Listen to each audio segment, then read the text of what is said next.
예수께서 무리를 보시고 산에 올라가 앉으시니 제자들이 나온지라 입을 열어 가르쳐 이르시되 심령이 가난한 자는 복이 있나니 천국이 그들의 것이며 애통하는 자는 복이 있나니 그들이 위로를 받을 것이며 온유한 복이 있나니 그들이 땅을 기업으로 받을 것이며 의에 줄이고 목마른 자는 복이 있나니 그들이 배부를 것이며 긍휼히 여기는 자는 복이 있나니 그들이 긍휼히 여김을 받을 것이며 마음이 청결한 자는 복이 있나니 그들이 하나님을 볼 것이며 화평케 하는 자는 복이 있나니 그들이 하나님의 아들이라 일컬음을 받을 것이며 의를 위하여 박해를 받는 자는 복이 있나니 천국이 그들의 것임이라. 나로 말미암아 너희를 욕하고 박해하고 거짓으로 너희를 거슬러 모든 악한 말을 할 때에는 너희에게 복이 있나니 기뻐하고 즐거워하라. 하늘에서 너희의 상이 큼이라. 너희 전에 있던 선지자들도 이같이 박해하였느니라. 아멘.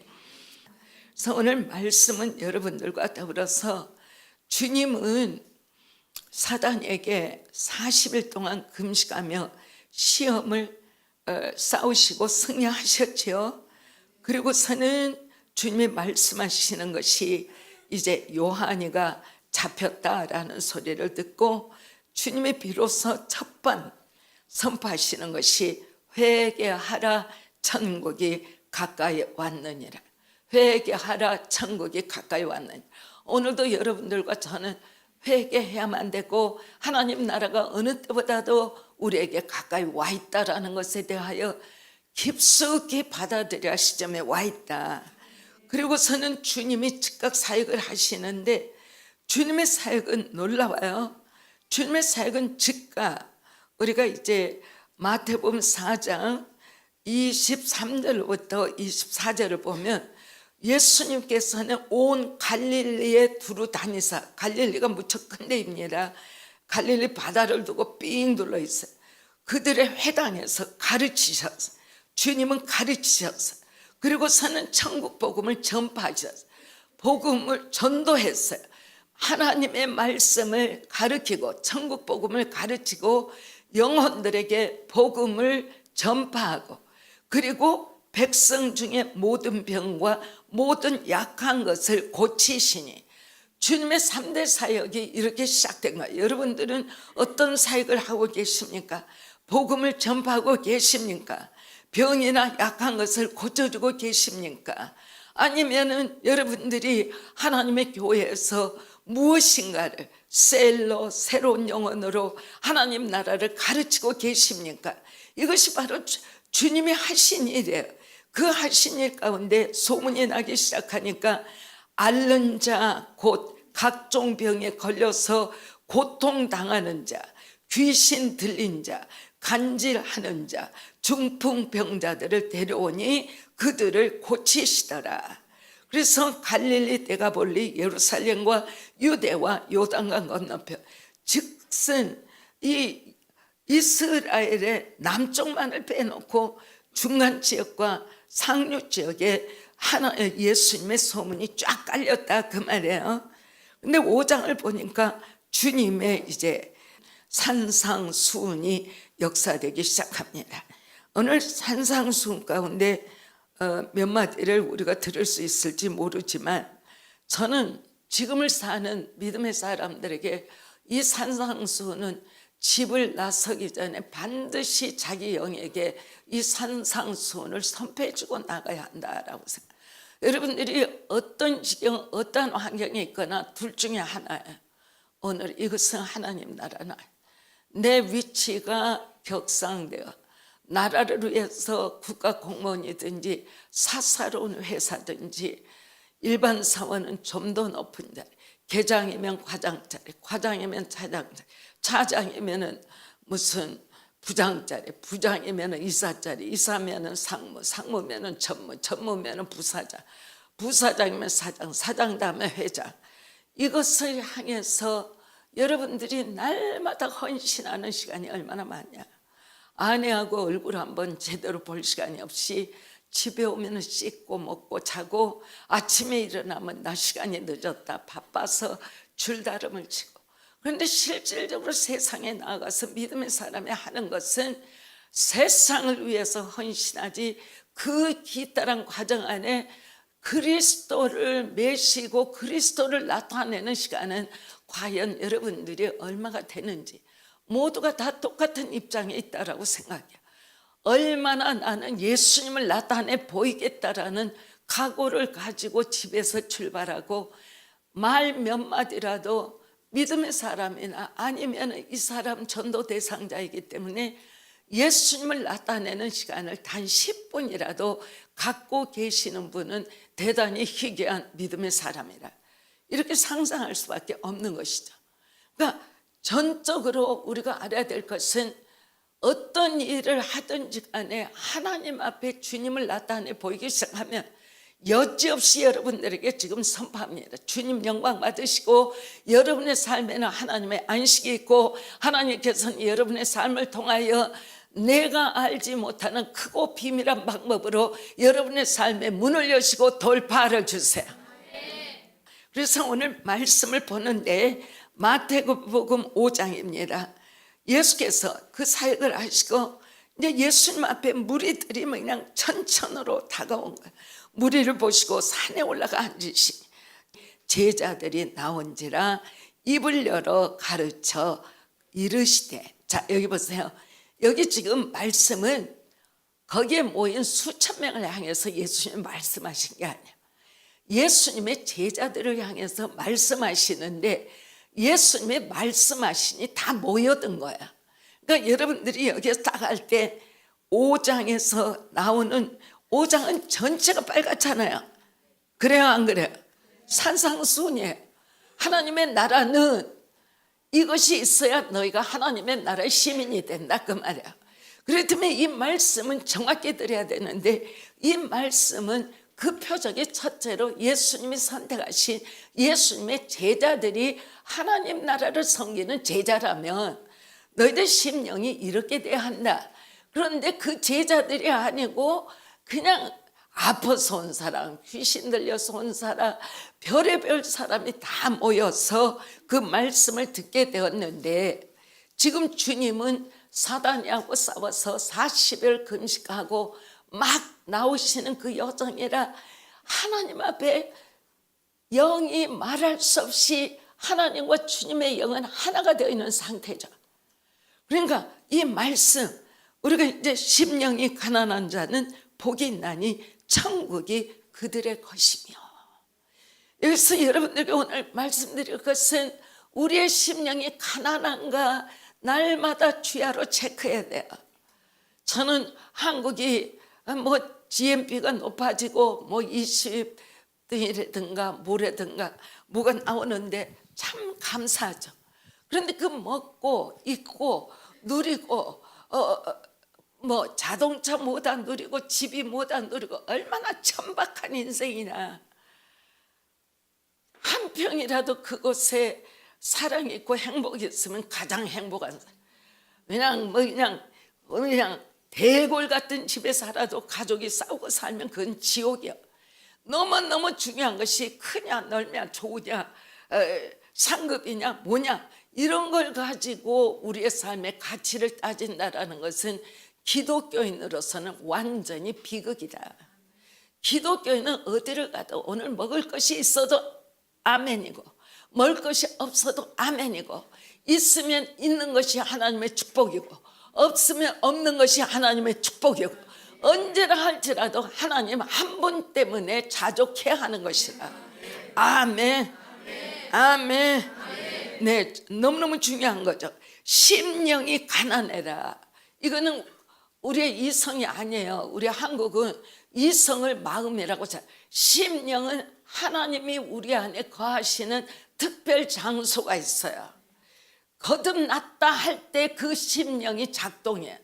그래서 그 심령의 마음에 그 욕심이 없고 그 심령이 가난한 자, 다른 말로 표현하면 심령이 겸손한 자.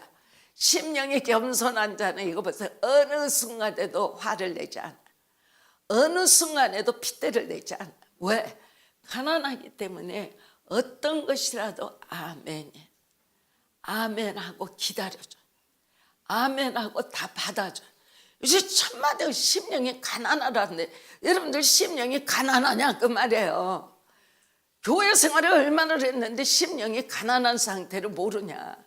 여러분들이 기독교인으로서 삶의 상태를 세상이 요구하는 대로 가기를 원한다면 하나님은 여러분들에게 다가오지 아니하고 딱 스탑하게 했어요. 그걸 아셔야 돼요. 세상하고 똑같이 부유하기를 원하고 세상과 투쟁하기를 원하고 높이 되기를 원하고 이런 마음이 있으면 네가 해봐라. 나는 구경할게. 주님은 그냥 서서 나를 구경하시는 거예요. 절대로 아니다. 첫째 조건이 내 마음이 가난해져야 한다. 이 상태는 대단히 어려운 상태. 어떠한 것에도 벽이 되지 않는 상태. 이해하며 관용하며 받아들이며 어떤 상태라도 제가 함께 할게요 라는 상태. 이거 심령이 가난한 자는 복이 있나니 그러한 사람은 천국을 보며 살아가는 사람이 된다. 천국을 보며 살아가는. 여러분 이 말씀 이거 하나로 끝내도 되는 건데 마음이 가난해야 한다. 마음이 가난해져라. 모든 것이 하나에서 천가지 다 감사로 변하는 거야. 누가 조금만 집사님 너무 오늘 기도 너무 감사해. 아이고 하나님 오늘도 천국이 내 것입니다. 천국이 내 것입니다. 여호와가 얼마든지 여러분의 삶에 매일마다 하나님의 축복 가운데 살아갈 수 있는 것이다. 눈으로 보는 것이 믿음의 사람을 미혹시키면 그 사람은 그리스도인의 가치관이 없는 거예요.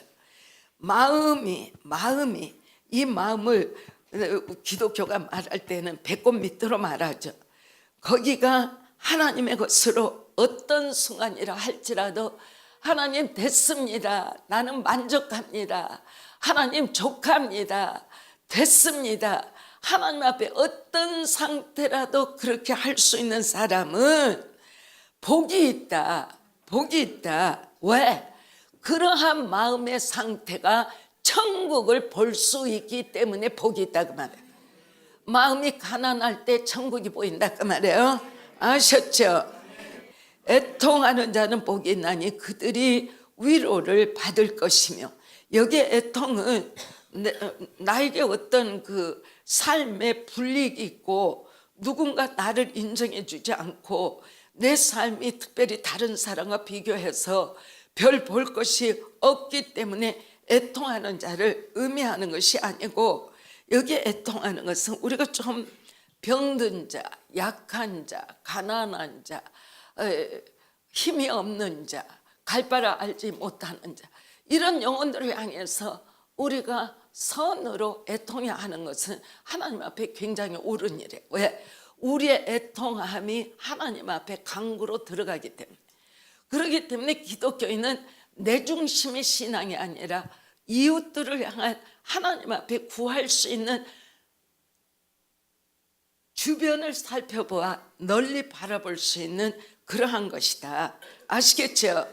지금 현재는 우리가 너무나 잘 알아야 될 것이, 굉장히 우리 남한의 믿음의 사람들이 북한의 믿음의 사람들과 북한의 사람들의 눈과 귀가 꽉 막힌 거를 어떻게 하나님 앞에 애통하며 북한의 문을 열 수 있는 기도를 할 수 있을 것인가, 우리가 알아야 한다.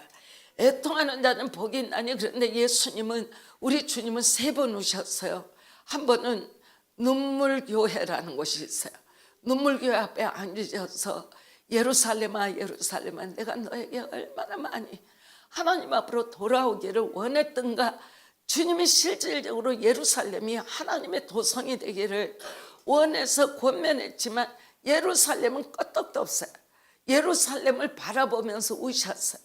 그리고 나사로가 그 무덤에 갇혀 있음을 보고, 인간은 하나님 앞에 죄 없을 때는 무덤에 들어가야 할 이유가 없는데 죄 때문에 그 영혼이, 그 몸이 저렇게 흙에 묻혀서 흙으로 돌아가는 그 여정을 바라보며 나사로야 나오라라고 명하시기 전에 또 죄가 얼마나 하나님의 축복을 저주로 바꿨는가를 보시면서 우셨어요. 또 한 번은 주님이 십자가에 오르시기 전에 겟세마네에서 아버지, 할 수만 있다면 이 잔을 내게서 옮기소서 하고 우셨어요. 그러니까 주님의 눈물이라는 것은 인간이 죄로 말미암아 이 죄값으로 인하여 인간답게 살지 못하는, 오늘도 여러분들에게 말씀드리고 싶은 것은 교회 올 때는 이 땅에서 여러분들이 생각할 수 없는 기쁨을 가지고 와라. 팔팔 뛰고 와라. 오자마자 찬양에도 있는 힘을 다해서 하나님을 기쁘게 드려라. 왜? 우리는 예수님의 죽으심과 부활하심과 성령의 임하심 안에서 믿음으로 말미암아 우리는 하나님의 은혜를 덧입은, 세상과는 함께 살아가고 있지만 세상하고는 완전히 다른 하나님의 은혜와 축복과 생명이 와 있기 때문에 항상 기뻐하고 범사에 감사하라. 아멘, 아멘, 아멘. 아셨죠? 그 다음에 우리가 온유한자로 들어갑니다. 온유한자, 이거 참 어려운 단어입니다. 온유를 풀어낼 수 있는 푸는 방법은 거의 불가능해요. 굉장히 온유하다 그러면 우리는 성격이 급하지 아니하고 차분하다 이런 건데, 이 온유는 뭐에다 비교할 수 있냐면, 몽고에 가면은 야마가 튀어다니는데 굉장히 위험한 짐승이에요. 그런데 그를 이제 훈련된 말을 타고 가서 몽고의 남자들이 그냥 달려가는 말에다가 그냥 착 그냥 그 끈을 매가지고 막 사람한테 달려드는 그 말을 두세 사람의 목동이 그를 막 죽겠다고 달려드는 거를 겨우 잡아가지고 그 성격, 팔팔 뛰는 성격을 죽이고 그가 이제 사람을 섬기는 가게의 말로 변화되는 것을 온유의 훈련이라고 그래요. 주님은 지금 말씀하고 있는 것이 너희들이 어떤 환경에서 나았다 할지라도 하나님 앞에 온유한 자가 되는 것이 복이 있나니, 온유한 자가 되어 있을 때 그들이 땅을 기업으로 받을 것이요. 그래서 굉장히 많이 이 부한 자들이 바르게 사는 사람들을 보면 그 성품이 끝끝내 급한 사람들은 자기가 뒤집어 버려요. 근데 온유한 자는 대를 따라 가게가 그 부하게 내려가는 것을 우리가 볼 수 있다. 그 다음에 6번째는 긍휼히 여기는 자는 복이 있나니 그들이 긍휼히 여김을 받을 것이며, 굉장히 중요한 말씀입니다. 긍휼히 여긴다, 긍휼히 여긴다, 남을 긍휼히 여긴다. 교회 안에 저는 지금 이 팔복에 있는 말씀을 제가 저에게 설교하고 있다 해도 되는 말씀이에요. 이 팔복의 말씀에 전부가 다 저에게 저촉이 되거든요. 부족하다라는 말, 없다라는 말. 그러니까 이 긍휼이라는 것은 지금의 시대는 나만이, 내가 연봉이 얼마, 우리 사업이 몇십억, 이런 것 가지고 그 말 한마디에 그 위세를 나타내, 그것이 아니고 긍휼히 여기는 자는 어렵고 난감하고 병들고 그 삶의 실패와 좌절, 어떠한 그 형편의 여정이라 할지라도 그 사람과 내가 동일시해 주는 거야. 이것이 진정한 그리스도인의 성품이라. 마음이 청결한 자는 복이 있나니 그들이 하나님을 볼 것이며, 이 청결은 뭐예요? 죄 없이 함을 받은 자, 마음에 걸림이 아무것도 없는 자, 마음이 하나님과 일체가 되는 자는 하나님을 항상 보고 살아가는 자가 된다. 아주 이 기도를 하는 거 왜 그래? 하나님 나에게 좀 보여주세요. 그런데 주님과 일치가 된 사람은 하나님 감사해요, 이렇게 조용히 기도해도 하나님이 함께 하시겠죠. 그렇죠? 그래 여러분의 삶에 하나님이 가까이 할 때가 있고 하나님이 전혀 안 보이네 할 때가 있어요. 가까이 하는 그 시간에 멀리 가지 않도록 애를 써야 돼요. 우리의 신앙은 앞으로 가든 뒤로 가든 항상 움직여요. 그 자리에 가만히 있는 데는 없어요. 앞으로 전진해 가려고 애를 써야 한다. 여기에는 이 팔복이 다 이루어져야 그 일이 벌어진다. 끊임없이 낮춰라. 그리고 여러분들이 성령의 열매를 보면 알죠. 사랑과 희락과 화평과 온유와 자비와 양성과 오래 참음과 충성과 절제, 이 9가지는 나에게서 출근하면서 저녁에 올 때까지도 9가지 성령의 열매가 하나님 안에서 오늘도 제가 열매 맺었습니까? 그럼 오래 참은 것이 좀 없었구나. 자비하지 못했네. 사랑이 부족했네. 그래서 자기를 자꾸 그리스도의 사람으로 돌파시켜야 되지 않을까요? 화평케 하는 자는 복이 있나니 그들이, 화평케 하는 자는 하나님이 누구라고 인정하신대요. 내 아들이라. 네가 내 아들이라. 네가 내 아들이라. 화평케 하는 자가 하나님의 아들이 된대. 여기 아들은 남자만이 아니에요. 아들이고 딸이고 다 아들이야. 아멘. 아들을 아멘 크게 한 사람은 여태까지 마음에 좀 뭐가 있었는가 보지. 의를 위하여 박해를 받는 자는 복이 있나니 천국이 그들의 것입니다. 할렐루야. 네, 그리스도의 모든 의를 위해서 박해를 받도록 되어 있습니다. 왜냐하면 우리가 받아들인 예수님은 의의 하나님이시기 때문에, 의의 하나님을 따라간다는 것은 박해를 받도록 문이 열려 있어요. 그러니까 의의 사자가 된다는 것은 세상으로부터 박해를 받을 수밖에 없는 유일한 길이에요. 박해를 받으면은 박해를 받는 자가 의를 위하여 존재하나니, 그 박해를 받고 의의 사람이 되는 그 역사의 결국은 천국이 너의 것임이라 그 말. 아멘. 아셨어요? 오늘 심령은 가난해합니다. 마음에는 남을 위로하기 위해서 애통하는 자가 되어야 합니다. 모든 사람 앞에 온유한 자로 나아가야 합니다. 끊임없이 하나님의 의로 줄이고 목마른 자가 되어져야 합니다. 누구든지 긍휼히 여기는 마음이 있을 때 하나님이 나를 긍휼히 여기신다 말씀하세요. 마음이 끝없이 청결하고 깨끗한 자는 복이 있나니 마음이 깨끗할 때라야 하늘에 하나님을 볼 수 있다라고 말씀하세요. 화평케 하는 자는 복이 있나니 화평케 하는 자는 하나님의 아들이라 일컬음을 받을 것이며, 의를 위하여 박해를 받는 자는 복이 있나니 천국이 그들의 것입니다. 의가 2번 나와요. 하나님의 나라는 불의와 불법과 죄가 함께 가지를 못해요. 하나님의 나라는 하나님 자신이 의시기 때문에 의에서 벗어나는 어떤 것도 하나님을 존귀케 할 수 있는 것은 없다. 의를 위하여 박해를 받으라. 의를 위하여 박해를 받는 것에 정상적인 것이 뭐입니까? 의를 위하여 박해를 받는 가장 놀라운 것이 뭐야? 순교죠, 순교.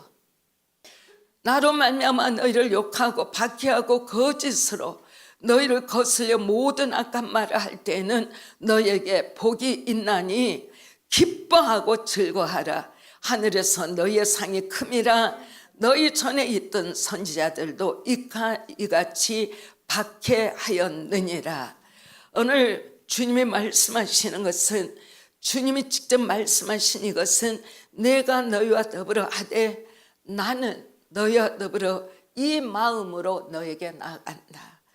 심령을 가난하게 하고 나아갈 것이고, 너희들을 향해서 애통하는 마음으로 나아갈 것이고, 내가 너희를 대하는 것은 온유한 자가 될 것이며, 하나님의 의로 말미암아 내가 목말랐기 때문에 이 땅에 내려왔고, 누구라 할지라도 어떤 죄인을 막론하고 나는 긍휼히 여길 것이며, 함으로 말미암아 너희들의 마음을 청결하게 할 것이고, 우리의 관계는 어떠한 싸움 어떠한 순간이라 할지라도 화평으로 회복되게 할 것이며, 의를 위하여 박해를 받는 자로 말미암아 천국은 영광을 나타내게 될 것이라.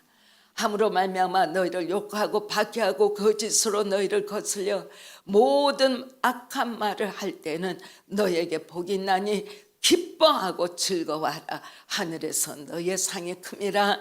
너희 전에 있던 선지자들도 이같이 박해하였느니라.